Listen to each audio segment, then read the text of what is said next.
Si tu pensais que l'esclavage était terminé, alors tu peux immédiatement fermer cette vidéo et appelle ta maman pour qu'elle te donne une bonne grosse gifle. Installez-vous bien parce que le sujet d'aujourd'hui, comme dirait Kerry James, est tout simplement...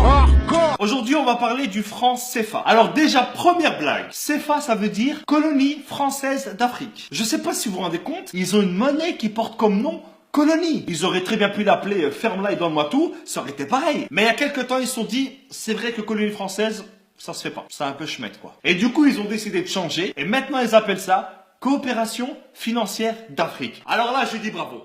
Là, je dis bravo. Là, c'est excellent, c'est excellent. Je pense que ce changement, ça a été le plus gros jeu de t'emmerde de l'histoire. Non, mais parce que changer uniquement le nom d'un truc pareil, ça sert à rien. C'est comme si moi, demain, je m'appelle Jean-Marc. Mais même si je m'appelle Jean-Marc, mon visage, lui, il te donnera toujours envie d'appeler la police. Donc cette monnaie, elle est utilisée dans 14 pays, pour plus de 100 millions d'habitants. Et devinez où est-ce qu'on imprime les billets? En France. Donc la France, à elle toute seule, dans 2 villages paumés que personne ne connaît, fabrique une monnaie dont dépendent 100 millions de personnes. Donc si demain, Jean-Jacques le Révolté avec ses copains, ils font grève, parce qu'en France, la grève, c'est limite une religion, eh ben t'auras 100 millions de personnes qui seront peut-être dans la merde. Mais attends, c'est pas tout. Les pays qui utilisent le franc CFA, ce sont les seuls pays au monde qui payent un impôt à un autre pays. Chaque année, ils sont obligés de donner 50% au trésor public français. Déjà que la France, elle exploite à fond et depuis des années les ressources de ces pays. Et en plus, ils doivent donner la moitié de ce qu'ils gagnent à des mecs qui n'ont même pas levé le petit doigt. C'est comme si tu venais chez moi, que tu me volais tous mes meubles et que en plus tous les mois je dois te donner la moitié de mon salaire. Sans parler du fait que hier soir tu avais déjà cambriolé mes grands-parents. Il y a 3 banques centrales africaines qui gèrent l'économie et la vie de millions de personnes. Et devinez qui est-ce qui a un droit de veto dans chacune de ces banques? Ça sera la France. Donc si un jour un pays comme le Mali décide d'emprunter de l'argent à une de ces banques pour faire un pont pour son peuple, et ben à ce moment-là, il y a un mec qui vient du fin fond de Roubaix, que personne ne connaît,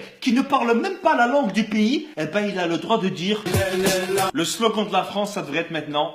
Liberté, égalité, fraternité au-dessus de la Méditerranée. En dessous, non, tu pues la merde. Et puis quand j'entends que la France fait des dons en Afrique, non, voler 50 € à quelqu'un et lui donner 10 €, ce n'est pas un don, c'est un remboursement. Et heureusement qu'il y a eu des chefs d'État qui se sont rebellés contre le franc CFA. Il y a eu par exemple Sylvanus Olympio. Ah non, lui il a été assassiné, pardon. Il y avait aussi Thomas Sankara. Non, lui aussi il a été assassiné.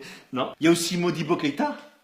Non, lui il est mort en prison, pardon. Je crois que je vais arrêter là. Récemment, François Hollande est allé à Bamako. Et je pense que sur une échelle de 1 à 20 sur le manque de respect, je pense qu'on doit être à 1000 ou à 2000. Regardez. Cher Président, cher Ibrahim, j'ai été très sensible aux mots que tu as bien voulu prononcer. Alors déjà, depuis quand est-ce qu'on appelle un président par son prénom? Et depuis quand est-ce qu'on tutoie un président? Mais c'est quoi ce manque de respect? Tu crois que c'est ton fils? Mais bon, pas grave, regardez la suite. Quand la France est en Afrique, elle ne cherche pas à exercer une influence. La France ne cherche pas à influencer l'Afrique, mais la monnaie de ces pays, la colonne vertébrale d'un pays, dépend entièrement de la France. Non mais là j'en ai marre, il se fout vraiment de notre gueule ce mec. Elle ne cherche pas à peser sur les choix politiques d'un pays. Quoi? Combien de chefs d'État africains ont été destitués par la France? Et encore moins à capter ses ressources. Non, c'est bon, je me tire, c'est bon.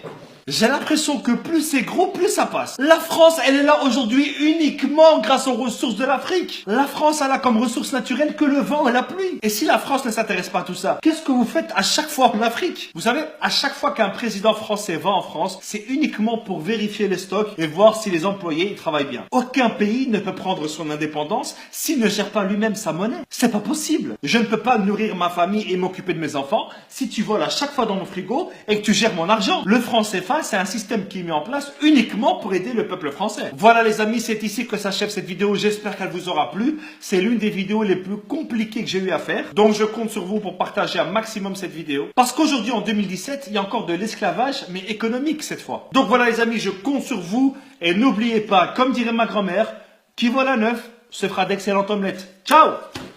On oublie seulement une chose, c'est qu'une grande partie de l'argent qui est dans notre porte-monnaie vient précisément de l'exploitation, depuis des siècles, de l'Afrique. Pas uniquement, mais beaucoup viennent de l'exploitation de l'Afrique.